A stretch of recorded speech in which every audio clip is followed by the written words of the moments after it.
Assalamualaikum warahmatullahi wabarakatuh. Rabbi shrahli sadri wa yassirli amri wahlul 'uqdatam min lisani yafqahu qawli.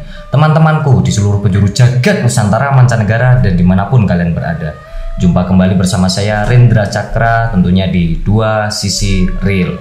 Nah, pada kesempatan malam kali ini saya kedatangan seorang narasumber yang sangat luar biasa. Beliau adalah orang yang spesial, seorang wanita yang ibaratnya itu menjalani aktivitas kesehariannya yang juga tak luput dari pembelajaran spiritualnya.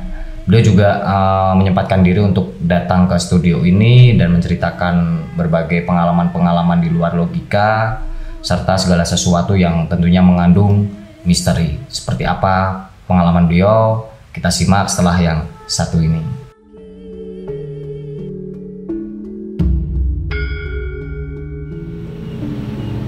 Teman-teman, setiap orang pasti mempunyai pengalaman mistis dan hanya menjadi sebuah penalu dalam kehidupannya masing-masing. Dan menembus tragedi serta menggali misteri dan menjadi sebuah filosofi. Dan saya, Arga Balarama. Saya, Rendra Cakra. Buat teman-teman semuanya, kalian yang mempunyai pengalaman misteri, sesuatu yang susah dilogika, ataupun itu sebuah tragedi, kalian bisa menceritakan di studio kami dan membagikannya kepada teman-teman semuanya yang menyaksikan. Dan jangan lupa ikuti terus jejak kami di Dua Sisi Real.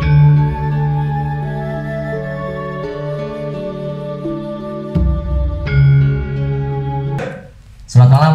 Selamat malam, Ratu Rahayu. Ayu Rahayugi.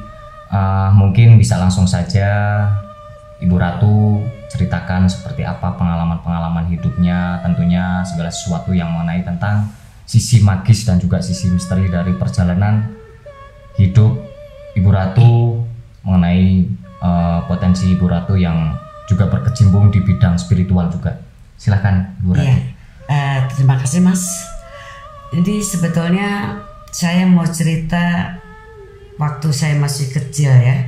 Saya kan tinggal di daerah Jawa Tengah, ada salah satu kota di Jawa Tengah. Nah, waktu kecil itu saya tinggal di daerah ya tempat kompleks lah gitu. Nah, waktu kecil itu tempat rumah saya itu banyak kejadian-kejadian yang sangat nggak masuk akal gitu. Waktu kecil sih saya berpikir karena masih belum belajar atau pengalaman itu buat saya sangat Awam lah ya, masih awam dan menakutkan buat saya ya. Nah, itu ceritanya begini. Rumah saya itu setiap hari, setiap malam itu ada suara-suara seperti kuda gitu kan. Seperti kuda. Nah, kalau waktu malam Jumat itu rumah saya kan tingkat. Nah, di tangga itu selalu setiap malam Jumat itu ada bunga. Padahal di rumah itu tidak ada satupun orang yang beli bunga. Nah, pas di tengah-tengah tangga itu ada bunga dan air gitu di situ. Nah, di situ bau wangi kan. Bunganya real, ada persis. Ada bunga mawar itu.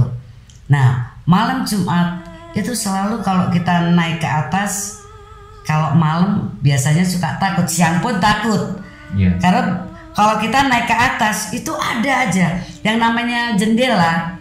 Jendela itu dari ketutup buka sendiri, tutup buka sendiri.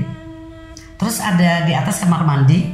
Nah, di situ yang kita selalu merinding ketakutan karena di situ ada seorang nenek-nenek yang jaga di situ. Setiap kita naik ke atas itu pintu kamar mandi itu kebuka truk gitu. Dan itu bunyi sekali, dua kali, hampir 3 kali. Setiap kita naik itu 3 kali tuh kebuka ketutup. Awalnya sih kita takut, tapi lama-lama kita sudah terbiasa. Nah, yang mengerikan itu di kamar depan itu banyak sekali orang yang cerita dari orang-orang. Kalau kita sih udah terbiasa ngelihat sosok itu, sosok perempuan cantik, rambutnya segini lah, sebahu gini. itu selalu di jendela dia ongkang-ongkang kaki. Nah kalau ada orang lewat dia selalu seperti orang kayak manggil gitu loh. Iya. Nah di situ dia nyanyi kayak kidung gitu loh. Ngidung ya. Iya, saya sampai merinding gitu. Itu setiap malam Jumat itu pasti. Setiap malam Jumat itu pasti. Karena kita sudah terbiasa, nggak ketakutan. Tapi kan kita di komplek ya, di komplek apalagi banyak orang di situ. Kalau malam itu kan sering orang keluar masuk di situ. Nah kalau lewat itu selalu gitu. Kok di rumah ini selalu ada suara gitu, ada orang nyanyi. Nah, pagi-pagi, kalau pagi-pagi itu kita keluar itu suka ditanya, kan itu komplek polisi ya. Iya. Di tempat saya itu selalu ada polisi itu selalu bilang, itu Mbak kenapa sih kok di rumahnya selalu ada perempuan, saya dipanggil-panggil gitu, itu siapa kok cantik? Saya ketawa malam-malam. Oh iya dipanggil ya, terus datengin ya, enggak lah itu siapa? Dia selalu nanya gitu. Nah pas waktu satu hari itu siang loh, siang kan nggak masuk akal, mana ada sih yang hal-hal yang seperti itu ada gitu. Itu siang hari dia dipanggil, padahal waktu itu orang tua saya nggak ada, saya nggak ada, yang ada pembantu. Dia polisi itu datang, Mbak katanya, saya tadi dipanggil sama mbaknya yang di atas. Dia nanya ke pembantu, mbaknya yang di atas, nggak ada orang Mas katanya. Tadi saya dipanggil suruh datang. Si pembantu karena dia udah terbiasa dia ketawa, oh iya Mas gitu. Nanti deh orangnya lagi ke kamar mandi, padahal nggak ada itu. Dia nanya lagi, dia pulang kantor dia nanya lagi, penasaran karena apa? Setiap dia pulang kantor maghrib itu dia selalu lihat itu perempuan. Lama-lama dia penasaran, ini si bapak ini penasaran, nunggu dia di rumah saya, nunggu pas kebetulan orang tua saya pulang dari pergi gitu. Kita tanya, kebetulan kan bapak saya juga pensiunan, tanya kenapa Mas?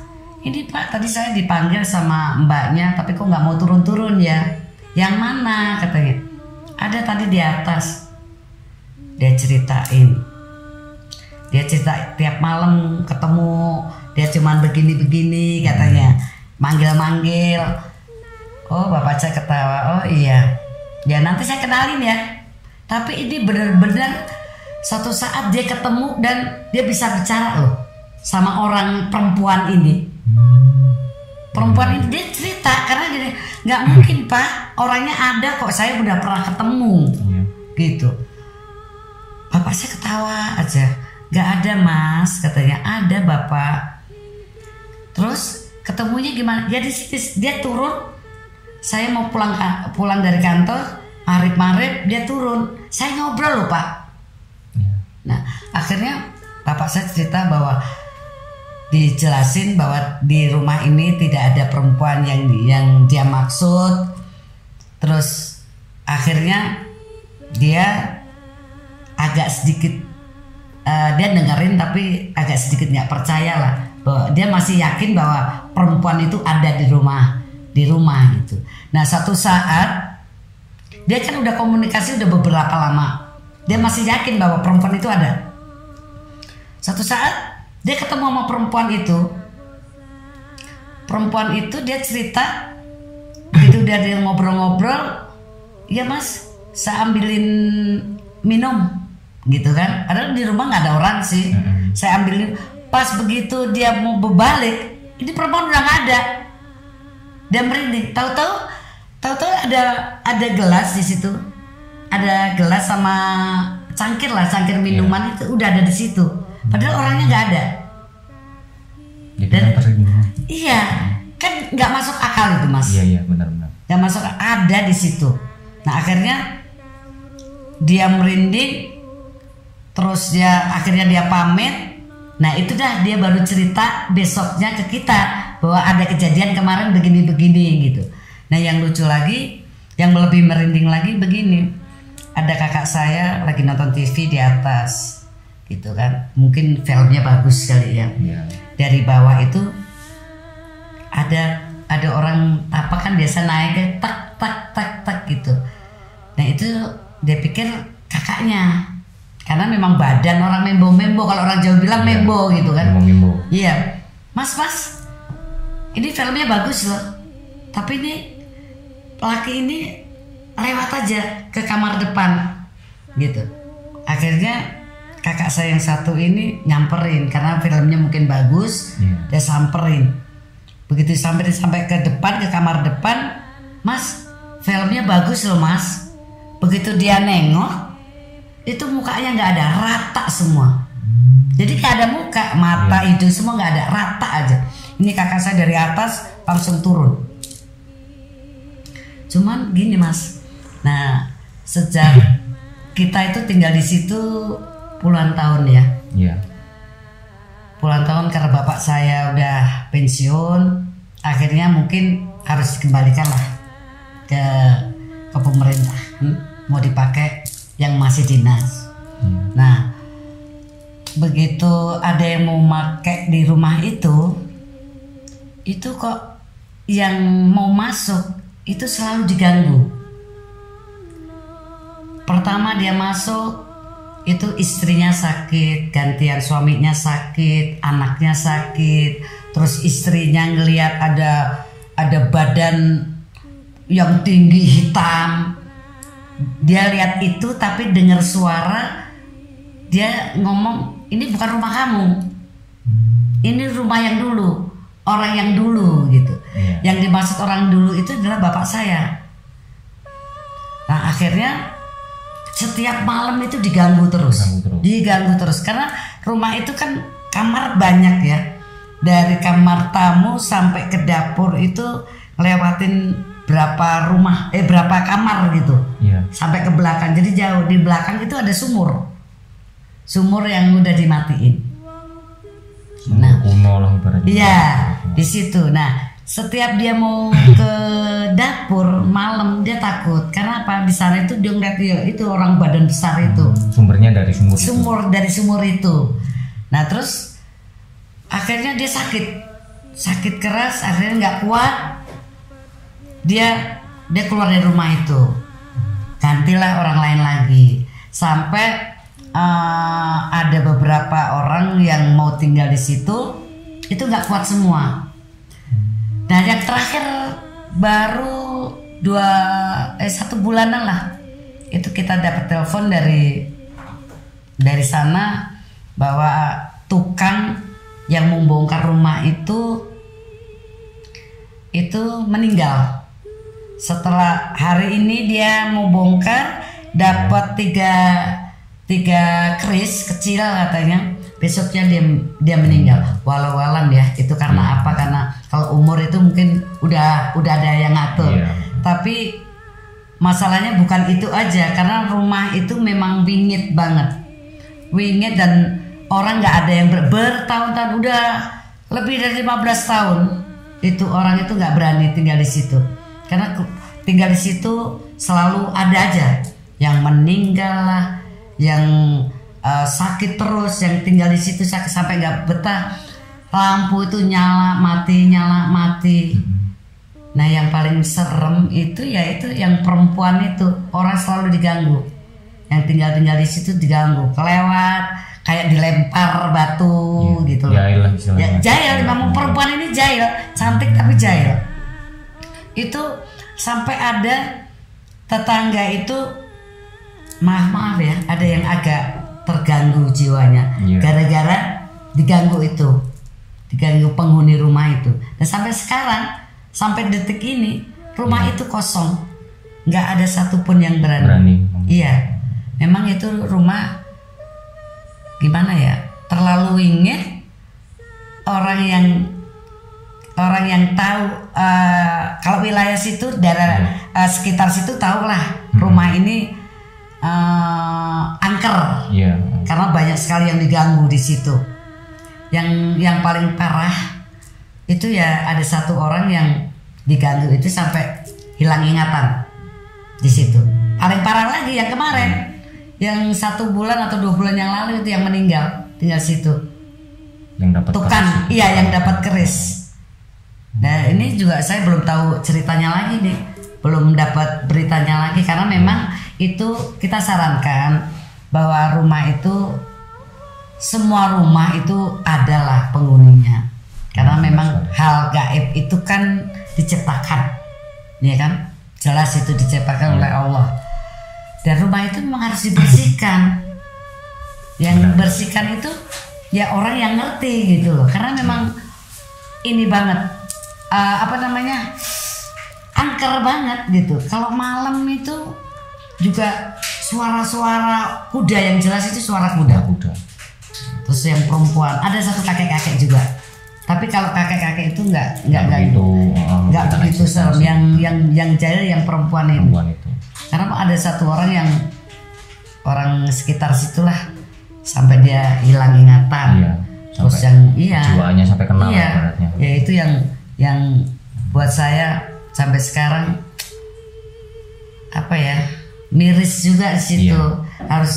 Seharusnya ini orang-orang yang berkepentingan untuk rumah itu harusnya tanyalah gitu sama orang yang tinggal di situ. Maksud saya gini, orang tua saya kan sudah nggak ada, anak-anaknya kan masih ada. Nah, yang penghuni di situ mengharapkan Mbok kula nuwun lah. Gitu. Minta izin lah sama yang keturunannya. Karena ada salah satu penghuni dulu dia ngaku bahwa ini bukan rumah kamu loh, ini rumah yang dulu, yang punya yang dulu. Otomatis kan itu rumah bapak saya dan saya tahu itu. Karena saya ya ada sedikit lah bisa komunikasi dengan penghuni situ. Saya pernah sarankan sama orang yang di situ, tolonglah katanya. Mungkin kalau bapak nggak punya wewenang, ya yang wewenang dulu. Kalau bisa, kalau kita mau ketemu, oke, saya bisa ketemu. Jadi ini kan bisa bermanfaat gitu loh. Benar sekali. Karena harus dibersihkan rumah itu. Kalau nggak dibersihkan sampai kapanpun nggak akan bisa. Iya, karena memang itu ya dibilang jahat ya, usil ya. Kasihan orang-orang yang mau tinggal di situ nggak betah sampai akhirnya ada yang meninggal itu, Mas. Itu. Jadi ya buat saya sebetulnya bisa dibersihkan, mudah-mudahan aja. Mungkin ada pemirsa yang melihat tayangan ini mungkin tahu juga tinggal di daerah tempat itu, di daerah Gendengan itu, ya monggo kita siap atau Mas Tindra siap untuk bantu gitu, untuk membersihkan tempat itu karena sayang kalau nggak ditempatin gitu. Benar sekali, Bude ya. Tapi ini Bude mengenai tadi yang udah dijelaskan kan. Apakah kilas baliknya gitu, kalau kita bicara kilas balik mengenai sejarah tempat itu, dulunya itu apa, bekas tempat sakral atau bekas apa gitu, ya nggak sih? Gini, jadi di rumah itu kan sebelahnya itu ada TK, ada sejarahnya juga, ada sumur. Itu ada gambar naga berkepala 7. Oh, tertera ada di situ. Ada di situ. Naga berkepala 7. Jadi itu kita nggak tahu kan, dari kecil kita nempatin situ tuh sudah ada, puluhan tahun sudah ada di situ. Jadi kita nggak tahu sejarahnya gimana. Jelasnya bahwa di situ itu ada gambar kepala naga kepala 7. Tapi sejarahnya kayaknya juga agak ke hal-hal yang begitu. Iya, pastinya. Iya. Karena ibaratnya kalau kita ambil kesimpulannya kan tempat tinggal atau rumah tersebut berada di tempat yang emang dulunya kerajaannya kental gitu ya, Bude. Kalau saya bilang itu pasar sebetulnya dulu. Ibaratnya kayak pasar lembutnya itu. Jadi memang banyak sekali yang nggak kelihatan itu. Mungkin orang-orang ya aktivitasnya ada seperti kita beraktivitas biasa begini. Cuman kan tidak semua orang yang bisa melihat itu gitu loh.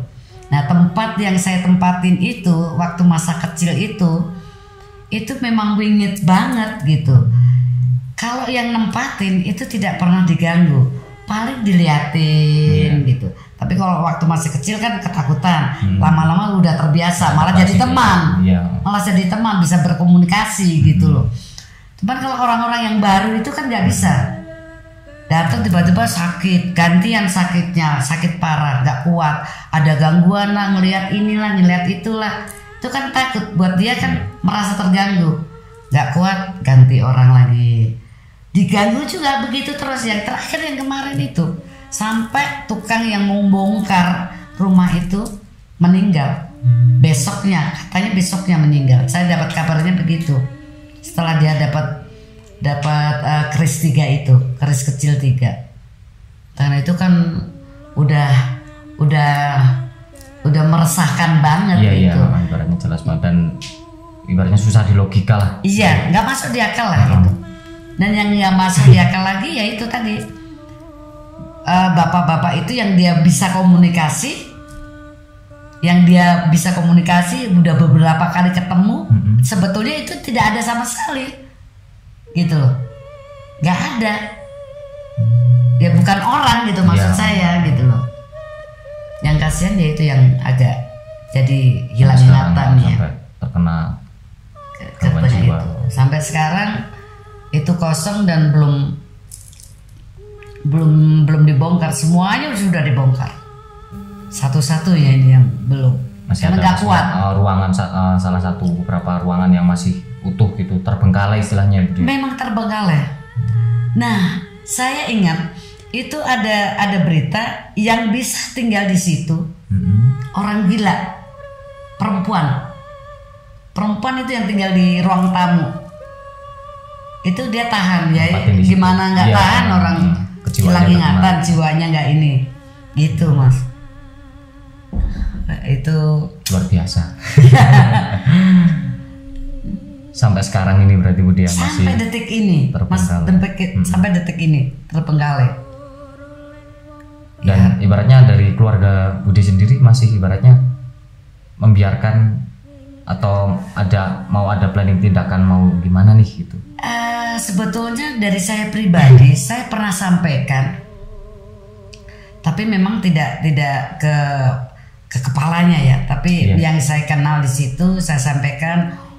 Ya disampaikan bahwa rumah ini keadaannya begini loh. Kalau pengen tahu, karena kan kita yang nempatin puluhan tahun di situ. Benar, udah hafal lah. Udah hafal.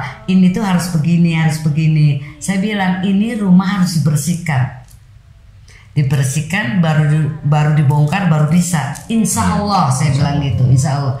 Karena kalau kita nggak kenal, kita nggak sayang. Benar. Nah yang nempatin di situ nggak kenal, kan? Dia berontak gitu. Dia merasa bahwa yang punya adalah orang yang dulu tinggal di sini, gitu. Itu di apa? Yang pernah tinggal di situ yang ngomong begitu, bahwa ini bukan rumah kamu, ini rumah yang dulu. Kalau rumah dulu kan bapak saya tinggal di situ puluhan tahun. Nah itu memang harus dibersihkan. Itu. Iya. Itu ngeri itu. Kalau yang nggak kuat bisa sakit. Kenyataannya memang begitu gitu. Yang nempatin situ sakit, nggak kuat, ganti lagi orang, begitu lagi. Terakhirnya yang tragis meninggal. Gitu. Iya. Ya karena segala sesuatu memang nggak bisa dipungkiri sih. Ibaratnya orang belum bisa percaya banget kalau memang belum membuktikan gitu, tapi itu benar-benar ada gitu loh, benar-benar. Betul mas. Kita itu hidup berdampingan sama sesuatu yang tidak terlihat, dan ketika kita memasuki ruang lingkup tanpa izin atau tanpa, kalau orang Jawa Kulon Nuwun atau kasut bambu itu pasti bakal kena efeknya gitu. Betul sekali. Ya memang setiap rumah itu ada. Tapi kan ada yang jahil, ada enggak gitu. Ada yang memang betul-betul ini rumah orang lain nggak bisa nempatin kalau bukan yang ini gitu. Itu harus benar-benar orang yang ngerti lah begitu. Kalau mau aman, mau aman, mau bisa dibangun, mau itu ya harus dibersihkan. Iya. Mau tidak mau, kalau nggak dibersihkan sampai kapanpun nggak akan bisa. Ada aja kejadian-kejadian yang itu kan merugikan. Iya. Kalau Benar sampai sekali. meninggal ini kan, Sampai meninggal sampai ibaratnya iya itu kejiwaannya juga tukang. pernah. Iya, tukang mau bongkar rumah itu nemu keris, terus ini meninggal, kan kasihan itu. Iya, benar sekali. Iya. Untuk kalangan awam mungkin ya susah dilogika, tetapi memang benar-benar sesuatu yang tidak terlihat itu tidak bisa buat main-main, istilahnya seperti itu. Dalam artian itu kita tidak tahu seperti apa resikonya gitu, karena bermain dengan sesuatu yang tidak terlihat itu memang tentunya juga ada resikonya lah, Bude. Betul.